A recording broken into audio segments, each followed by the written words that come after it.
afternoon. I speak all over the country, and I can't tell you the number of rooms that I've been in where I can count the men on one hand. Thank you, sisters in business and leadership women. It is awesome to be in the same room as you. We're having a slide issue. So when we talk about digital leadership, it is one of the only things that you can actually control. There are so many things that are happening in your careers that you can't control. Will you get the promotion? Will they sign that contract? What's going to happen to the economy? We're about to get to an election, and guess how many votes we all get? One. There's a lot of things we can't really control, but digital leadership is something you can control. So in the next 9.5 minutes, I'm going to talk about why it matters, and then in the workshop, we're going to talk about how you can actually do it and implement it. So things have changed since I started my career in television news. More than just my hairstyles have changed. Back then, if you wanted to talk to people about your professional lives, you needed to have an actual conversation with them. Now, I was in a public profession, so people could see my work, but when I was working in Dayton, Ohio, people in Minneapolis were not able to see my work. I had to send a resume, I had to share my tape, and that is how people here learned about me so that they could hire me. It is a totally different world now. Some of you probably looked up what kind of leadership footprint digitally those of us who are talking today have before you decided if you wanted to come here. What we do digitally is how people find us. Our business card is no longer as effective as what you can find out about someone online. That has completely shifted. And the great news about that shift is that you can control what people find out about you online. And when I'm talking about digital leadership, I'm talking about controlling that narrative, taking control of your story so someone else doesn't. Because the reality is, every single one of you sitting here is an influencer. When I show this slide, you probably think of people like Taylor Swift. There's a political convention happening. You might think of some of those people.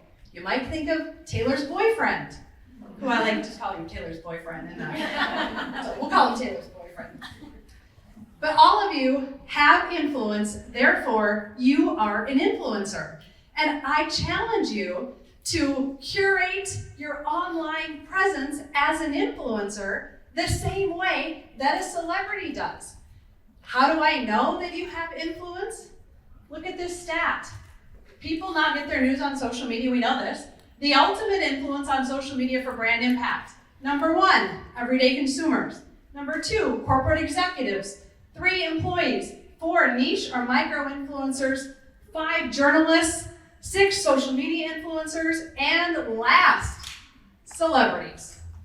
And yet, are we treating our consumers, our executives, our employees, our own leadership, are we treating us with the same kind of intentionality and strategy as celebrities do with their online presence? We aren't, and we need to, and it will give you a competitive advantage. I'm going to show you in what ways it can give you a competitive advantage. And if social media is where people can have influence, and we know people are going there, what do? How do we do this? Well, I have 2, now I have to say adult-ish sons. Frontal cortex stuff, still working on. And we have a lot of Legos in my basement.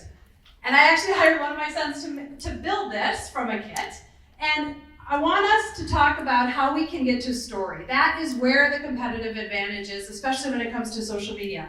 We think about data. That is what our business cards have. Name, title, information.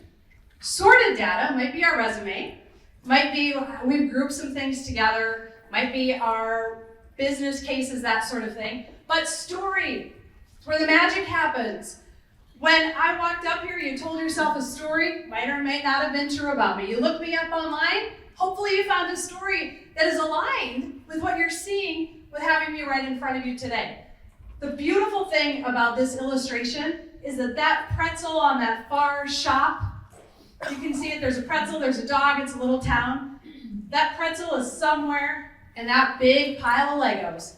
And any of us who have ever had to help someone find a piece of Lego in a giant pile, it is hard. If we are not intentionally telling stories that people want to either walk into with us or walk away from, because there are some people we don't want. They shouldn't be our customers. They shouldn't be our employees. They shouldn't be on our teams.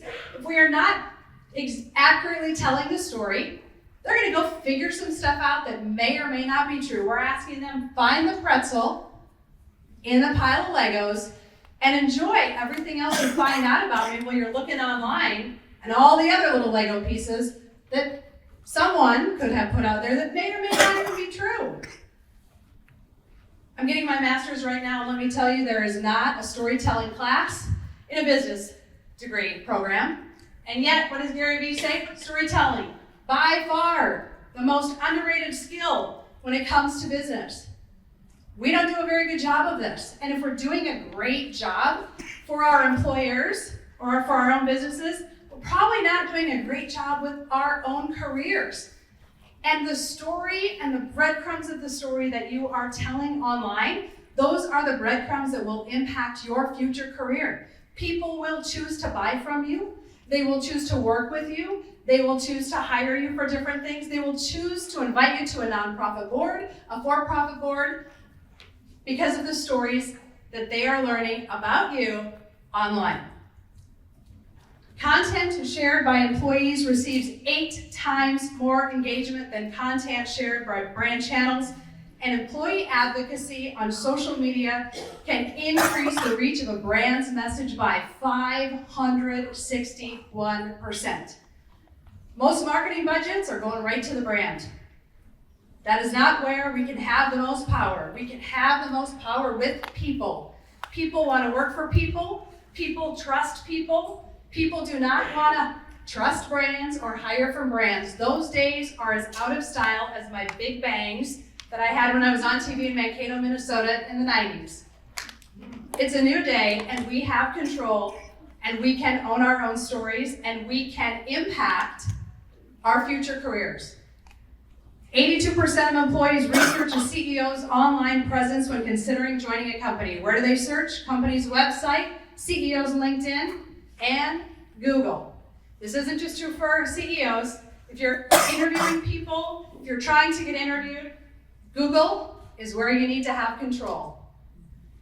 I use myself because I have control-ish, because it's still Google, it's an algorithm. They don't really tell you how these things work. However, we have clients all over the country, executives, and we're doing this work, so we generally have a sense that what good looks like owning your front page of a Google search. It means that everything that someone finds out about you on Google, you put there, you know about, it is positive, it adds value to your story, to the brand story, and the reason that social media is up at the top after my website is because when you get active on a social media platform, it will rank high. It is valuable, and the algorithms will support you. And you know what people don't have much today? Time or attention spans. I suspect if back in the 90s you held an event like this and said, everyone's speaking for 10 minutes, people would be like, that is too short. I want an hour. We now want short. That's just how the world has shifted. So if you can control your front page, you are controlling your story, and people do not have the time and energy to dig to page 3 and 4. So I encourage you and challenge you to control your story, get active on social media. And what are the proven benefits? These are all, I didn't put the stats, but I have stats to back all of this up. What are the proven benefits of taking control of your social media? Building new audiences, elevating your creativity or credibility, extending your thought leadership, increasing stakeholder trust, increasing employee engagement, improving employee retention, reducing employee recruitment costs, improve brand awareness, extend the message of company initiatives, investor relations, engage with customers or clients, attract new customers or clients, revenue growth, extend the reach of the business, crisis mitigation and recovery, promotions or job changes, board positions, and you can leave a legacy. Because our digital leadership footprint will outlive our careers, ladies.